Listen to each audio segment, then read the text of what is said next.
All of us sports card and Pokemon collectors are idiots. I had just this epiphany last night. I started thinking about the California gold rush and how everybody headed out there to try to get gold, try to get rich. And the only people that got rich were the tolls along the way and the people selling picks and shovels. And then I thought about the sports card boom, and it started to really bother me. A lot of the narrative, especially in like 2020, 2021, was about how collectors are winning and getting huge hits on breaks and huge grade bumps, and like influencers talking about these awesome cards that they, pack pulled and pack battled. And all of it was kind of silly because that wasn't where the real money was made. So I started to dive a little deeper and started to figure out what PSA made during this boom.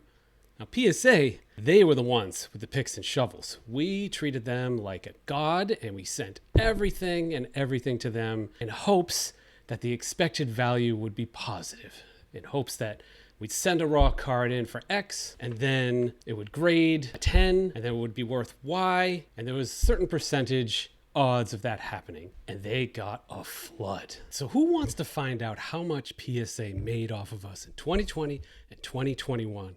It's a pretty crazy number, and I did sort of some consulting math on this, but I'm going to walk you through my assumptions. I think I'm pretty close, and I'm going to ask you how you feel about the final number. So if we look at PSA, during that time, their tiers were economy and regular was like 10 to 25, mid-tier 40 to 80, high tier 100 to 250. The express walk-in was 500 plus. Obviously, if you've got like $1 million card, it's whole different ball game, but those are very small, right? So if we look at this curve, I feel like it's pretty representative. Then pre-boom, they were doing 1 to 2 million cards graded annually. This is public data. Sometimes they listed it in the Collector's Magazine. Other times it was inferred. Gem Rate publishes this now. So that's my guess there for 2020, 21. I'm going to assume it was between 6 and 10 million cards graded. This is where most of the revenue comes from. There are a ton of other buckets, but it's the big one.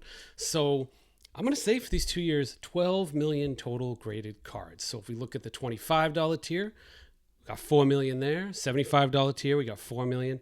And the 150 tier, we got 4 million. This isn't perfect. Again, it's like asking the question, how many golf balls can you fit in an airplane? That's what we're trying to do here. So we've got 100 plus 300 plus 600 gives us $1 billion. I just want to pause there for a minute and see how you guys feel about that. They didn't have to do much. We took the risk with packs and cards and cracking the slabs, and they just kind of sat there, performed a service, put them in plastic, and made $1 billion. That obviously doesn't talk about like the rush and walk-in premiums and the upcharges and shipping, handling, insurance, and cert services and secondary services. Like, they make a lot of other money, and in a lot of other places. They have partnerships with marketplaces, a membership fee. But, whatever. That's tens of millions more versus this like $1 billion number. Now, it's funny. I talk about the picks and shovels, and you literally, if you're going out west, the gold's in the ground, and you can't get that gold without a shovel or a pick. It's just not possible. And again, like in sports cards, you can't get that money unless it's in a slab, or in some cases, unless it's a PSA 10 slab. So that really matters. So we were kind of like a pretty captive audience during that time. It's a little different now, but they did just buy Beckett. And we're sort of a captive audience again and again. All they got to do is sit there and hope that the PSA label has value and people keep coming back to it, and they'll make billions more. My estimate now is they're doing $1 billion in EBITDA, which puts their valuation, I don't know, somewhere between $5 and $10 billion. Not as big as Whatnot, though, which is wild and tells you exactly how much breakers are making. And that's actually the next segue here.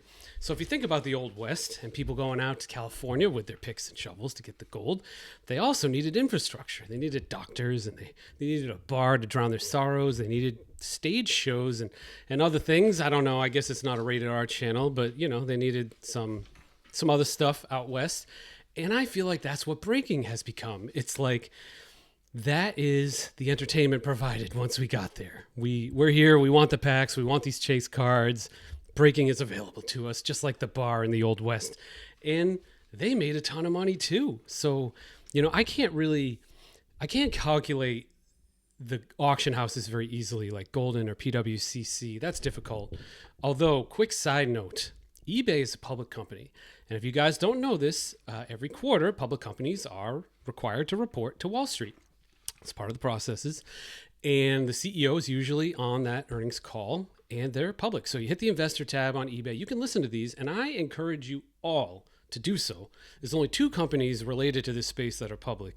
eBay is one of them, and GameStop is another. And every time they do an earnings call, they say something that moves mountains. The last one, the CEO talked about their authentication program. They talked about the growth of collectibles, the size of Golden, and a lot of other good nuggets. So I'd recommend you give that a listen. It'll take you 3 seconds to click into it. And the GameStop one was awesome too, because he talked about expanding into collectibles. So the next time they come up, I don't know what their earnings schedule is, but definitely listen to those. It's a huge value add and can give you a clue into how collectibles are doing, how big eBay is. And, spoiler alert, they're doing pretty well. Everything was growing on the last earnings call. But just think about that, especially as we evolve here as a hobby. And now we have repackers entering, and we have institutional money coming into this space. What's the next pick and shovel? Can you start a business that makes it easy for Arena Club to source cards at 70% voluntarily? Can you organize a bunch of runners at shows in specific regions, cleaning out tables for a certain comp level and run them up to Arena Club? Can you be a pick, or can you be a shovel for something that you look around and don't think the sports card hobby is doing a good job at? I think there's going to be 4 or 5 businesses, and this is the third time I'm going to say it. I talked to a repack supplier guy. Dude's making $300,000 in cash. He showed me proof. All he's doing is just kicking stuff up to the repackers. So get some of that money. Go get some of that money. Are you 22? Are you 27? You don't like your job right now? And you like sports cards? Or you like sports?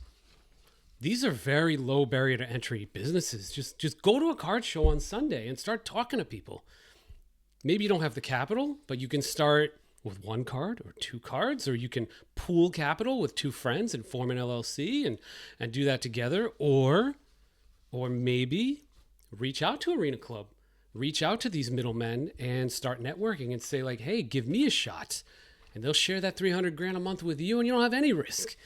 I don't know. There's a lot of money to be made still, and it's not the suckers that are just like trying to, take a PSA 9 to a 10 or a 4 to a 5. That's not who's making the money.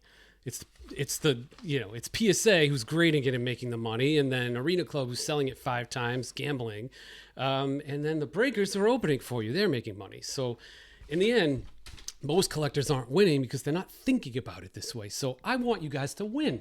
Start a business. Do something fun in this world. Think about the ways people are making money around us and try to break one of them and try to bully your way into one of them. And that'll help you. That will really help you. I mean, if you care about that. Then if you're just a collector, don't sweat it. You're just collecting and none of this really matters. But again, whenever there's something going on, look around, look at the problems that need to be solved, try to solve one of them, and you'll do pretty well. Thanks, everyone.